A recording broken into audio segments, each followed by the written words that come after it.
YouTube, this is Necrostevo, and you're watching my 75th narrated Wi-Fi battle. This is a battle that I had against Jedimono for Vanillux Frost's rotational monocolor tournament. I had a little bit of trouble getting in touch with Jedimono, and I was disqualified on a coin flip, I believe. But we decided to go ahead and do the match, and it's good that I guess I was disqualified, if you want to say it like that, because I accidentally brought Xatu, who's not blue. Anyways, though, get into the match. I start off with Salamence because when you send in Pokemon at the beginning of a rotational match, that's when their active abilities activate. If I had sent him out on the side, it wouldn't have worked. And seeing what he had there, I thought it was best to just set up the light screen, and I do. He puts up a Wish, just I guess to scout out with Vaporeon. And this is just a good time for me to get up both dual screens because I don't really know what this Azelf wants to do. I figured that unless it was carrying Brick Break, it couldn't do much to my Empoleon boss. So that worked out pretty nicely. Unfortunately, since I am running max special defense, I'm not able to quite KO with Hydro Pump. If I had put a little bit of special attack in there, I would have been able to. But I figured he might just not overpredict, and he'd go for the safe move, and so switching back into Xatu to take the expected move to hit Empoleon, killed him by his own life orb, so we're off to a good start here. He brings out his Luxray, and as I said, that worked out well because I didn't get the Intimidate on my own Salamence because my Xatu was in.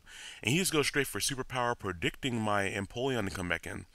And I was actually predicting him to go for something else. I was hoping he would predict maybe Salamence and go for Ice Fang, because Salamence would take not very much from the Wild Charge, and he will resist the fighting move.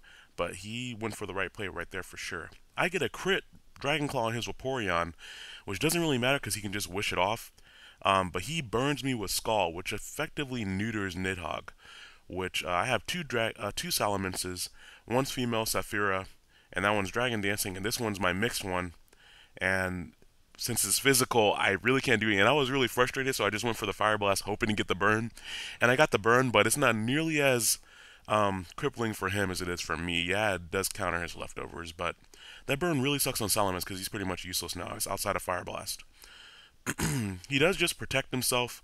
My screens were still up from earlier, so I just went out to Xatu in case he didn't protect himself. I can hit him with a Nightshade for a good 100 damage.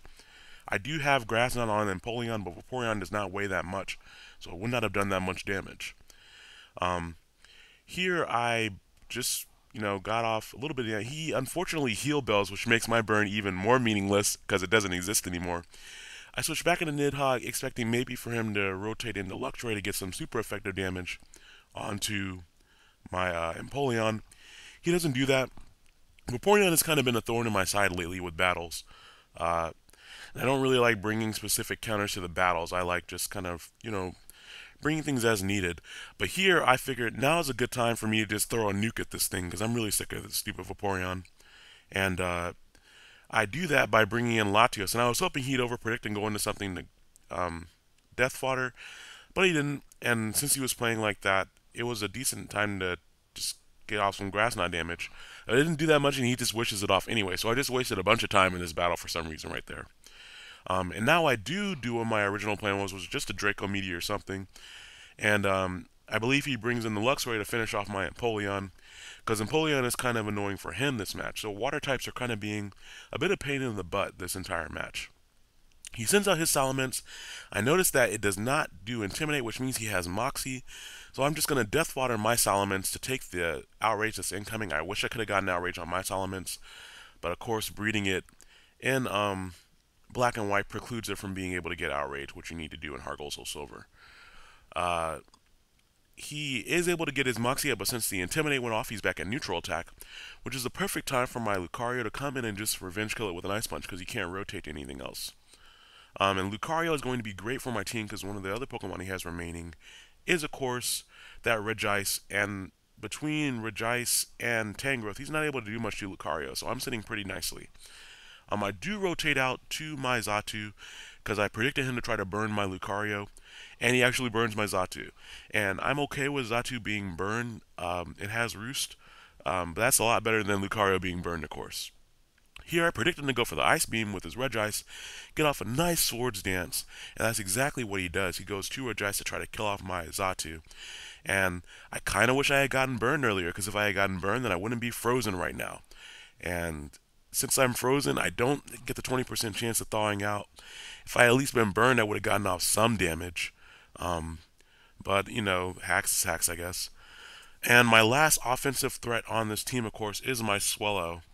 And Swellow can actually do a fair bit of damage to everything he has left, in conjunction with my Latios, who, of course, is still withdrawn because I had to pull it back in because of the Draco Meteor special attack drop earlier.